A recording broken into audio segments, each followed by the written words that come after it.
Queridos irmãos e irmãs, celebramos hoje o 19º domingo do tempo comum.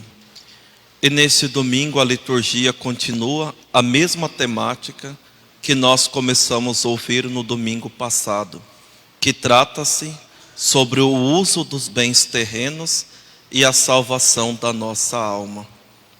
Aqueles que participaram da missa nesse horário que eu celebrei, devem se recordar que eu dizia para vocês que a ganância ou a avareza é como se fosse um poço fundo dentro do nosso coração. Já dizia o salmista, o coração do homem é um abismo, porque quanto mais ele tem, mais ele deseja, mais ele cobiça, mais ele quer ter mais. Tudo é vaidade, como nos lembrava a primeira leitura do domingo passado. Eu dizia para vocês que todo pecado é o uso desordenado de uma realidade necessária para nós, como por exemplo os pecados da luxúria e da gula. O ato sexual é necessário para a reprodução da espécie humana.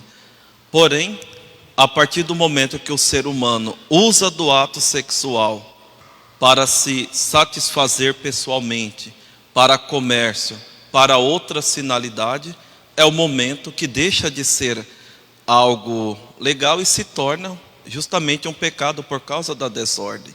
A gula, é necessário comermos, mas a partir do momento que comemos até morrer, bebemos até ficar tonto, ao ponto de ser carregado pelos outros, entra aí a desordem também, é pecado. Porém, com o pecado da avareza, da ganância, isso não fica claro. Aí eu citei para vocês que São Máximo Confessor nos apresenta 3 razões por que o ser humano é avarento, ganancioso. O primeiro, por prazer, porque com o prazer eu posso comprar todo tipo de prazer. Com o dinheiro eu posso comprar todo tipo de prazer. Então posso ter uma cama, posso ter um ar-condicionado, um ventilador, inclusive ato sexual. Depois, por vaidade, a primeira leitura, eu tenho, você não tem, então por isso que eu quero ter mais do que os outros. E o terceiro, que São Máximo nos diz que é o pior de todos, que é por falta de fé. E aqui que São Máximo focava bastante na liturgia do domingo passado. Porque a pessoa que não tem fé, ela esquece que existe um céu, ela esquece que existe o inferno, ela esquece que existe vida após a morte. Ela esquece que tem Deus que a ama, que a chama a salvação. Ela esquece que tem juízo final. Ela esquece muitas vezes que a vida de pecado vai determinar a nossa vida eterna. Tudo isso por falta de fé. E é por isso que naquela parábola Jesus diz: louco, ainda hoje será pedido a sua vida. Para que cultivar tantos bens? Aí eu apresentei para vocês como remédio para trabalharmos isso, a virtude da pobreza, que é o quê? Saber usar de uma forma moderada os bens que nós possuímos. O problema não é você ter bens. Você pode até ser a pessoa mais rica da face da terra. O problema é você não colocar o seu coração, a sua felicidade naquilo que você possui. Nosso coração é tão bobo, é tão mesquinho, que por dinheiro ou por bens nós perdemos o céu. Por isso temos sim que praticar a virtude da pobreza. Saber usar aquilo que nós temos de modo moderado. Eu passei aquelas dicas, quando vai fazer compra, se perguntar: posso, preciso, devo? Tem coisa que eu não posso, que não preciso e não devo. Depois eu insisti bastante na caridade com o próximo, na caridade dentro da igreja, ser dizimista, as necessidades que nossas paróquias e comunidades têm. Enfim, e é nessa temática que o evangelho de hoje também vai caminhar. O evangelho de São Lucas foi escrito por volta dos anos 67. Naquele tempo os cristãos, o pequeno rebanho, como Jesus diz, estavam sendo perseguidos pelo imperador Nero. E era meio que normal, diante de tantas tribulações, as pessoas se agarrarem a algo, ou seja, terem um fundamento em alguma coisa. Mas o que nosso Senhor nos lembra nesta liturgia, que o fundamento da nossa vida não pode ser bens, não pode ser beleza, não pode ser fama, não pode ser título. O fundamento da nossa vida deve ser Deus. O nosso coração deve estar no alto, onde está o nosso maior tesouro, que é Jesus. E é por isso, voltando novamente naquilo que nós vimos no domingo passado, que a segunda leitura de hoje nos diz: a fé é um modo de já possuir o que ainda se espera, a convicção acerca de realidades que não se veem. Essa é uma pura verdade, porque pela fé nós somos levados ao batismo. E uma vez que nós somos batizados, nós vivemos em estado de graça. Nós recebemos a graça santificante. E o que é isso? É uma modificação na nossa alma. É de uma certa forma uma antecipação daquilo que nós viveremos lá no céu. Para que Deus nos chama? Para vivermos a plena comunhão com Ele. E quando nós estamos em estado de graça, vivemos uma vida sacramental e procuramos crescer na vida interior, na vida de oração, nós já participamos de uma certa forma. Tudo isso por meio da fé. E quem não tem fé troca tudo para viver uma vida errada, para viver o que não presta. Se apega às coisas da terra, se apega às pessoas, ao modo de vida, às ideologias. Por isso que eu falo sempre: jamais podemos trocar Jesus por nada. Jamais podemos deixar de viver uma vida sacramental para viver no pecado. Seu filho nasceu, vai batizar. Não fica enrolando.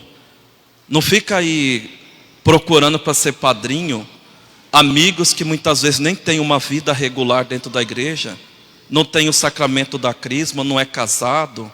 Não faça isso.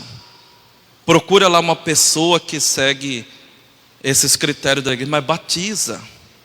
Aquelas pessoas que não são casadas, e aqui eu não quero julgar ninguém, já começou errado, mas uma vez que está assim, vamos regularizar a sua situação. E não estou mandando ninguém separar, pelo amor de Deus. Vamos regularizar, procure o seu pároco, conversa. Padre, o que eu posso fazer na minha situação? Quero viver em estado de graça. Que o triste é ver aquelas pessoas que ficam acomodadas. E esquece por falta de fé desse céu, dessa importância de viver em estado de graça. E é por isso que sobressai para nós no Evangelho de hoje a palavra vigilância. Nós temos que estar atentos e vigilantes, porque nós não saberemos quando será a nossa hora. E isso não é brincadeira. Morte não é sinônimo de doença, de câncer, de Covid e outras doenças que vocês conhecem melhor do que eu. Não é sinônimo de velhice. Qualquer um de nós pode morrer a qualquer momento. E como que fica a nossa alma? A salvação dela. Nós ouvimos hoje: a quem muito foi dado, muito será cobrado. A quem muito foi confiado, muito será exigido. E Jesus ainda fala: aquelas pessoas que sabem serão cobradas. Aquelas pessoas que, eu não sabia que isso será pecado. Por mais que a exigência seja menor, mas vai ser exigido da mesma forma. Então não tem como fraudarmos a lei de Deus, os mandamentos. Não tem como. Temos que buscar sim as coisas do alto. Temos que buscar a nossa santificação. Estar vigilantes. São Bernardo de Claraval. Ele tem uma frase que eu gosto muito. Ele diz o seguinte: a morte vos espera em toda parte. Se fordes espertos, esperai-vos também por ela. Então, vigilância. Viver cada dia como se fosse o último da nossa vida.